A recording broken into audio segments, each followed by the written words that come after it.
Hey, so hey guys, and welcome back to another Axel 72 video, and in today's video I'm going to be giving my reaction to Zepeda winning via majority decision versus Tevin Farmer. And so if you are new around here and you haven't yet subscribed, please do so. Like video if you do indeed like video, and let's get straight into it. So obviously, like I say, a majority decision win for Tevin Farmer. Not too dissimilar of what I kind of expected, to be completely honest. I mean, the first fight was Unexpected War, which ended up being a great battle, but like I say, was a big surprise. Nobody kind of rated Farmer enough to be able to cause Zepeda any problems. Obviously, he did, and that was why, of course, we got the rematch. For this fight, though, it seemingly is again, giving Tevin Farmer credit because he did get beaten up worse in this fight than what he did in the first fight, but he just managed to survive, and it's incredible, the amount of fights in which he's had in his career, the level in which he's fought at, to just be able to survive the onslaught in which he did was crazy because, you in fights like that, you got to give the ref credit because he just to let the fight keep going. The negative body language in which Tevin Farmer was kind of offering and giving out was really not something, the ref could have jumped in easily and just called the fight off, especially in rounds, the earlier rounds, even the kind of fifth, sixth round, that could have easily just been called off. But then, whenever things seemed tough and things seemed out of it, there was a spurt from Tevin Farmer where he came with success. Going into the 12th round, he looked excellent. The straight shots he was landing, it was working. He hasn't got crazy amounts of power, so maybe that's why kind of throughout his career he's never been able to have as much success as maybe if he was naturally that bit more powerful. But still, it was crazy to see the kind of what the warrior mindset and the comeback in which he was able to offer out into the last round. Like I say, it was not a fight in which you can call a robbery really, and it's not a fight in which the wrong person, the wrong person won or anything like that. But like I say, it was still a very good performance from Tevin Farmer. Like I say, Zepeda looked very good. I'm sure he was frustrated that he wasn't able to get him out of there, but you could tell it took a lot out of him. And that's interesting to see because obviously, like I say, Tevin Farmer, you got to give him all his credit for this fight, but this was meant to be a stepping stone fight. And the fact that it's taken two fights and two fights in which were wars to not be able to look amazing in either of them, it's not really setting up a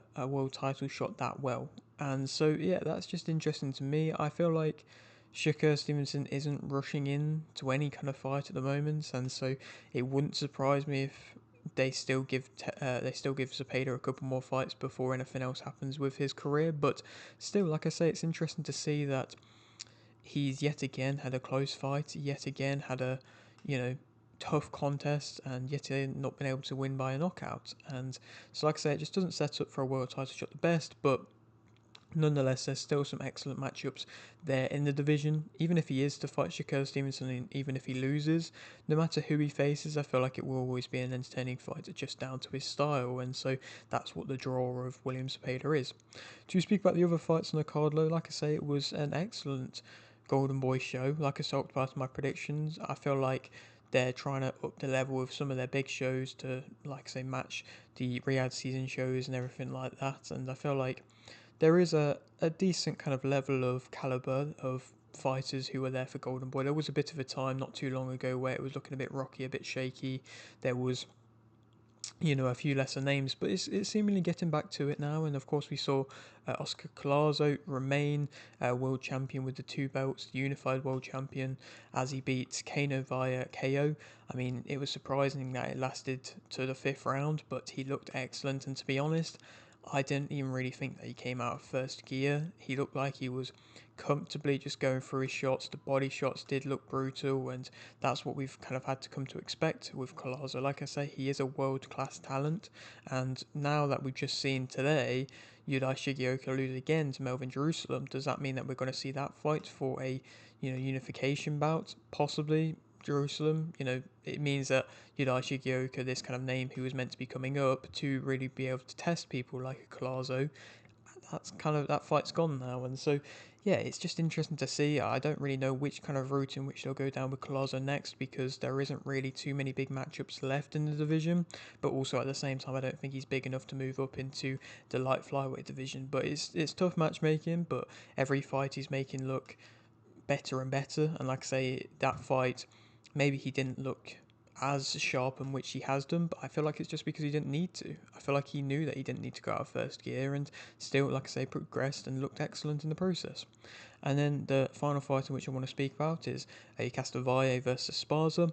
For me, with Golden Boy, always a bit annoyed that they never kind of give the women's fights enough attention. Putting it first on the broadcast, at least it's on the broadcast, but even then it's like still so low down the card, and it was an excellent fight, an excellent matchup.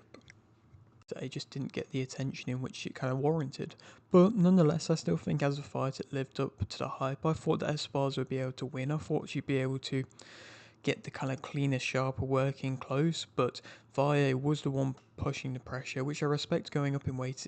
I'm sure it wouldn't have been easy, even though she was the taller fighter, she was definitely the weaker fighter out of the two physically, but she pushed it, she brought the tempo, she brought the pace, and she was able to outthrow and outland Esparza. I feel like Esparza didn't look anywhere near as good as what we have seen her in other fights, like the Alanese 2 fights.